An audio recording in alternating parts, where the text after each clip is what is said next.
Prime Minister, thank you so much for your address. Thank you so much also for being here. I'm looking forward to talking about some of the opportunities and some of course, the things that you'll do economically, but I think we really need to start with the conflict in the region. Qatar has really played a crucial and active role in negotiations between Hamas and Israel since October 7th. How are those negotiations going?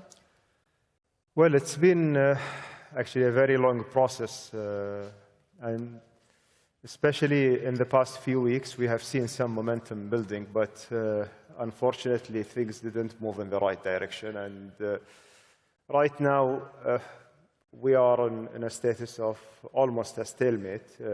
Of course, what happened with Rafah has set us backward a little bit.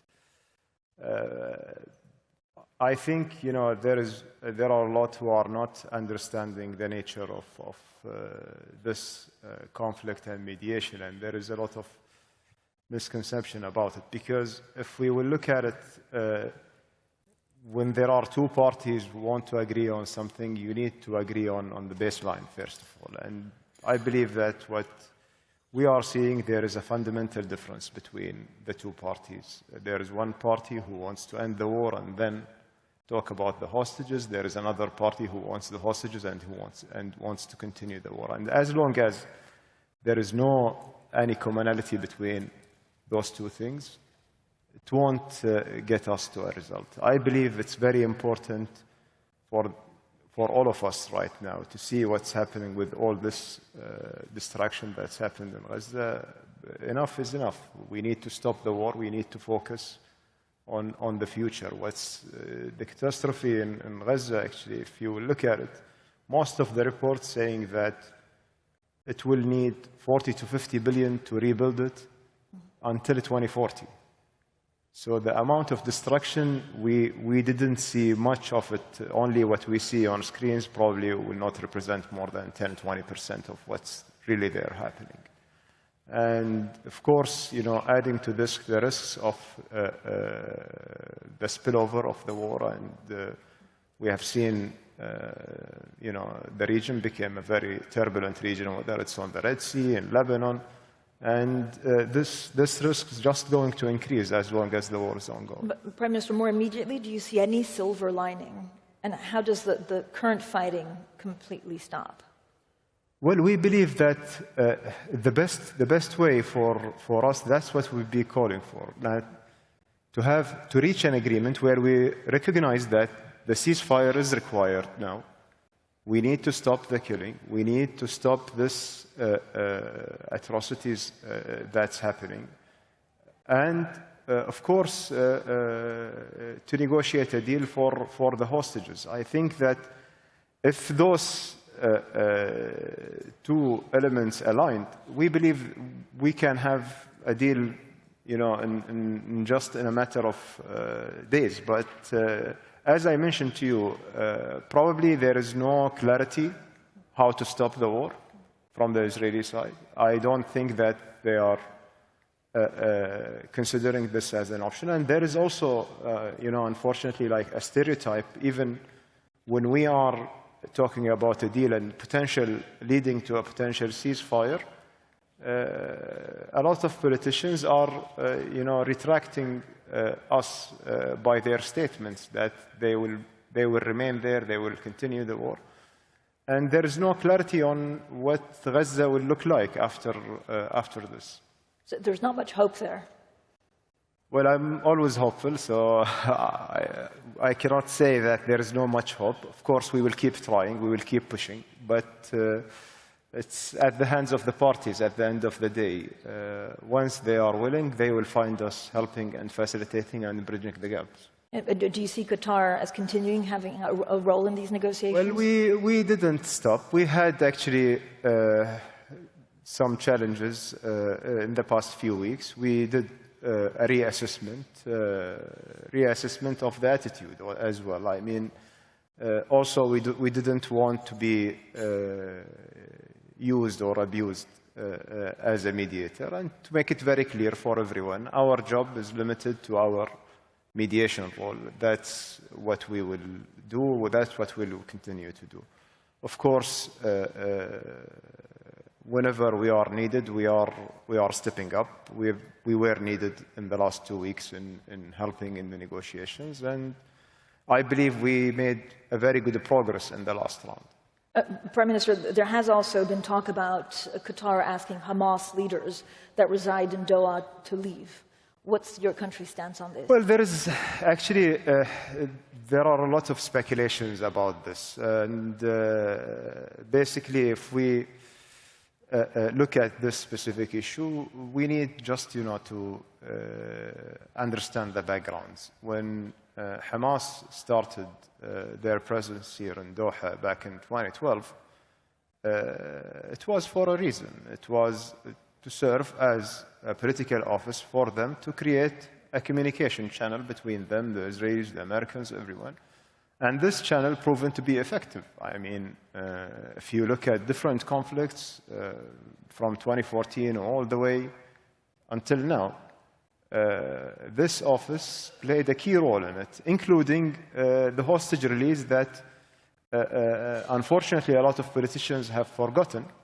Around 109 hostages been released because of the mediation that's been facilitated and mediated by Qatar.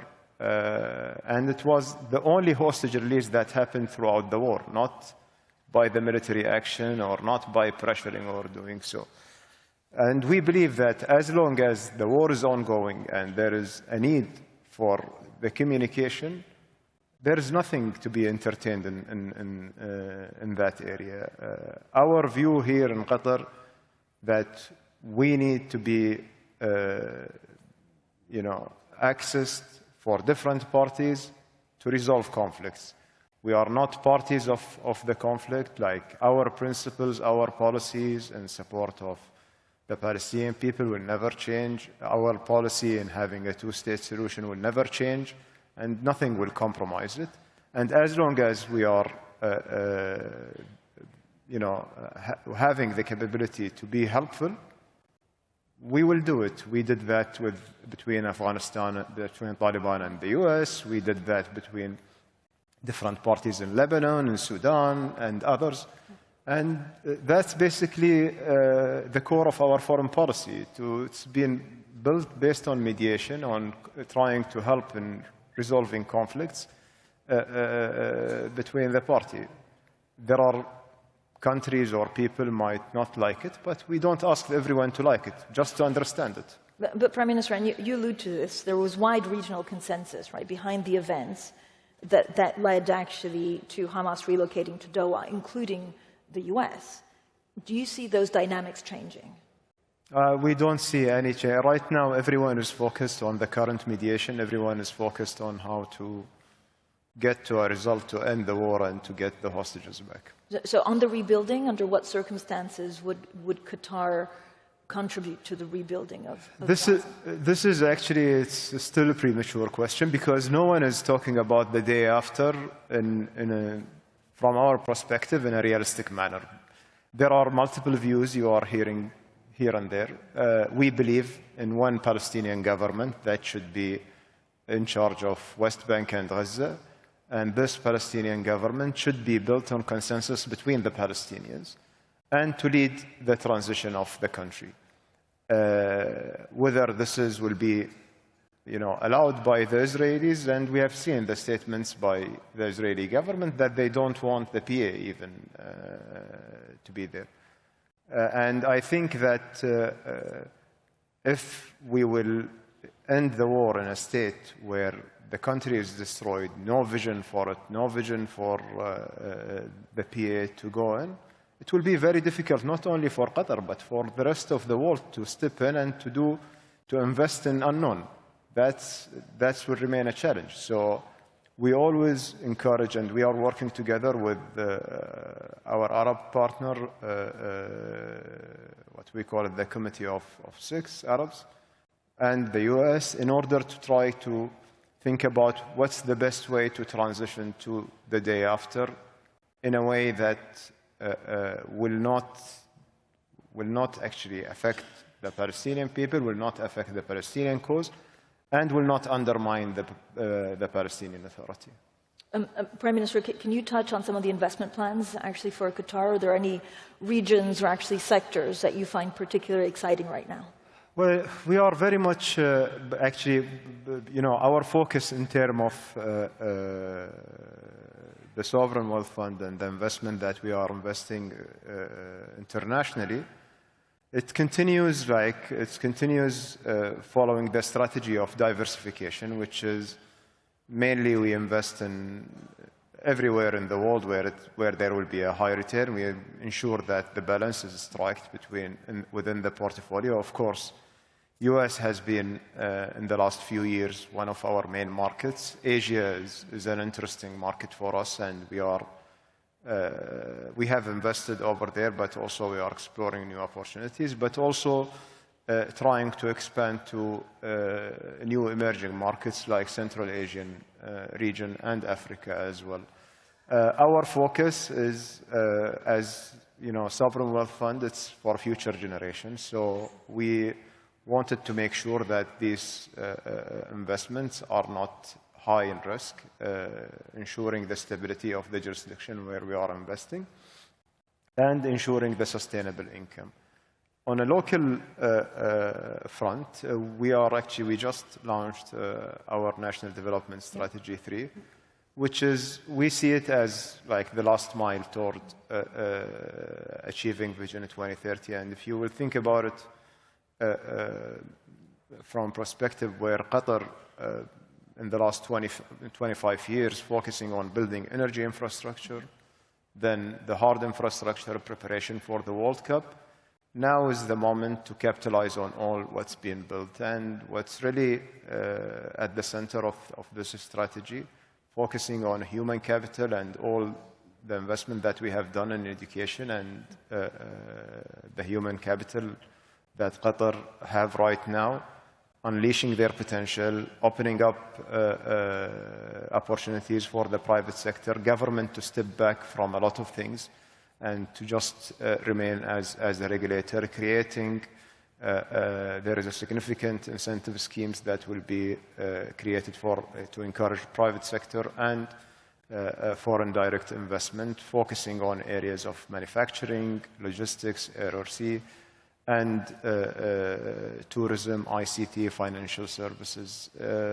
Of course, there are a couple of sectors which are prerequisite, which is the healthcare and the education, and we have already made very good progress in investing in the infrastructure. Of course, the healthcare has more potential to improve the economic side of the healthcare, which is basically research and development, and hopefully pharmaceutical industry in the future. But we talk a lot about AI and semiconductors. Yeah. Is there anything of interest in that industry? Well, actually, right now we went through a review for the last year. Where can we position ourselves? And we believe that AI world is a big world, and it will need a lot of investment to come in, whether it's on the infrastructure or on the application side.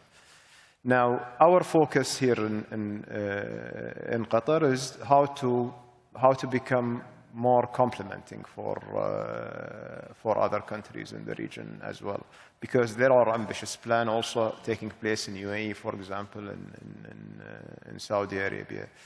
And we are focused in some verticals where we have already created the national champions, and how to enhance those national champions and take them to the next level by using artificial intelligence. And of course, on the infrastructure side, there is already some infrastructure being built, and now we are moving on to expand it and to grant part of it for the research element. Of course, the education institutions are very important, so that's why there are AI programs started in different universities here in Qatar. And last but not least, that what I've just mentioned in the speech, the Arabic large language model, which is for the first time, this is something that we are just launching. It's called Fanar, where we will have a system that will be fed by the Arabic language and also the values and the Arabic culture, because we see there is a huge potential in the Arab market where application developer and others can come in and can use it for their development. And Prime Minister, you mentioned Saudi Arabia. Have the Saudis, do they want Qatari investment for their Vision 2030? Have you provided any, or will you? Well, we've been doing a lot of things collaboratively, actually. We have invested in a few opportunities over there in Saudi, and of course the Saudi market is a big market, very important market for our businesses as well here, and we've seen there is an increased interest in Qatari companies to go there also and to do some businesses over there. And look, I think that when we look at ourselves here, we look at ourselves, Qatar, Saudi, UAE, others. But when the world is looking at us, they look at the GCC as one unit, and you will see someone who's coming and visiting Qatar. The next day he will be in Abu Dhabi. The third day he will be in Kuwait or in Riyadh. And the same thing, it's happening. So whatever any country will do, the other countries will have an indirect benefit to it. And I think that there is a huge potential. And right now we are very much connected in the connectivity between the countries. So this will also ease the trade and the business together. Prime Minister, do you worry that economic uncertainty makes it more difficult to attract capital to the region and to Qatar? The various US, China, for example, difficulties. Well, it's a challenge, but I believe for us in the region, it's an opportunity. I think that there are a lot of, we see a lot of interest coming from the US, a lot of interest even coming from China. And I mean, as we are brokering peace, we hope brokering peace in the economy here. The one thing that everyone's looking to is, of course, the US election. What kind of policies would you prefer? Is it easier to deal with a Republican president or a Democratic president? Well, honestly, it doesn't make any difference. We have built a very long relationship with the institution over there, and despite the presidency, this is the US system. So we should expect one time a Republican and the other time a Democrat, and it's fine. I mean, the institutional relationship is the key, and it's the cornerstone for the relationship between our two countries. In terms of the policies, do you expect, I mean, they're very different. There are differences, but relates to the Middle East, we don't see much difference, honestly. And we have seen that we worked with President Trump during his administration, and there were approach for some regional issues where we have our point of view. We discuss it with them. They listen, they change sometimes not. And we respect. And the other, with President Biden as well, we are working with them very closely. And I'm sure you have seen what's happened. In Afghanistan, deal happened during Trump administration. Then President Biden, we did with him the evacuation and all the transition after this.